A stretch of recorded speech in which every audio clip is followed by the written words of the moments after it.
இன்றே சப்ஸ்கிரைப் செய்து உங்கள் ஃபேவரட் ஷோகளை காணுங்கள். உனக்கான பிரச்சனைக்கான எல்லா தீர்வுமே உனக்குள்ளேயே தான் இருக்கும்.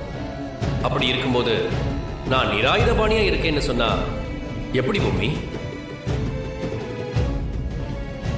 இந்த உலகத்துல யாருமே நிராயுதபாணியா இருந்ததே இல்லை. ஒவ்வொரு நிமிஷமும் ஏதாவது ஒரு விஷயத்துக்காகவோ இல்ல செயலுக்காகவோ எல்லாருமே போராடிக்கிட்டு தான் இருக்காங்க. பூமி, கடவுள் எல்லாருக்குமே சமமானவர் தான். ஒருபோதும் இறைவன் எந்த மனுஷங்களையும் தப்பான பாதைக்கு பயன்படுத்துறதே இல்லை. என்னோட நாமத்தை சொன்னாலும் தர்ம காரியங்களுக்கு உட்படாம அதர்ம காரியங்களை யார் பண்ணாலும் அது குற்றம்தான்.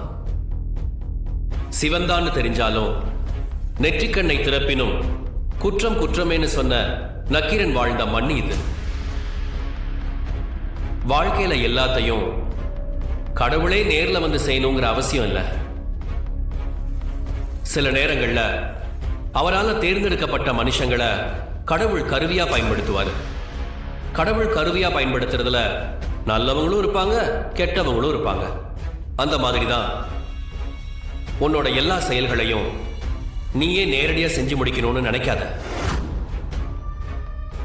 பூமி. அதுக்கு சில மனுஷங்களை நீ கருவியா பயன்படுத்தினா உன்னோட செயல்களும் நீ நினைக்கிற காரியமும் சீக்கிரமா முடிஞ்சிடும். நைந்து போன சட்டைய மனுஷங்க மாத்திக்கிற மாதிரி இந்த ஆன்மாவும் உடலை மாத்திக்கும். ஏற்றி இறக்கி இருகாலும் பூரிக்கும் காற்றை பிடிக்கும் கணக்கறிவார் இல்லை. காற்றை பிடிக்கும் கணக்கறிவாருக்கு கூற்றை உதைக்கும் குறி அதுவாமே. நாளைக்கு நடக்க போற ஆக்ஞ விரதமும் ராணி காளி வேஷம் போட்டு வேட்டைக்கு போறதும் முடிவுல தெய்வ பலமா மாறி நினைச்ச காரியம் கை கூடணும்னா உன் மந்திர சக்தியை பயன்படுத்துறத விட்டுட்டு மனுஷங்க மாதிரி உன்னோட தந்திர சக்தியை அதிகப்படுத்து. நீ இப்ப வரைக்கும் யார் யாரையெல்லாம் அழிச்சியோ அதுல நீ ஒன்னையே அறியாம சில பேரை விட்டுருப்ப. அவங்கள கருவியாக்கு. நீ கேட்ட கேள்விக்கான பதிலும் உனக்கு கிடைக்கும். காட்டோட மேற்கு திசையில வாதமுனியோட சமாதி இருக்கும். அங்க போய் நீ யோசிச்சு பார்த்தா உனக்கான விடை கிடைக்கும்.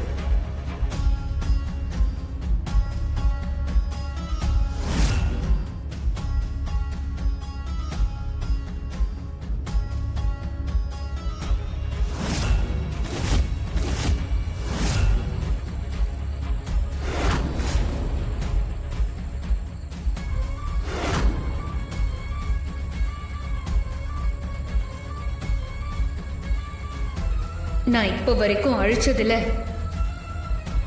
யார் விடுபட்டு போயிருக்காங்களோ அவங்கள கருவியாக்கிக்கோன்னு சொன்னாரு. கடைசியில நான் கேட்ட கேள்விக்கான பதிலும் அதுல இருக்குன்னு சொன்னாரே, அதுவும் வாதமுனி சமாதி இருக்கிற இடத்துக்கு போய் யோசின்னு சொன்னாரு. அப்படின்னா ரெண்டுத்துக்கும் ஏதோ ஒரு சம்பந்தம் இருக்குமோ?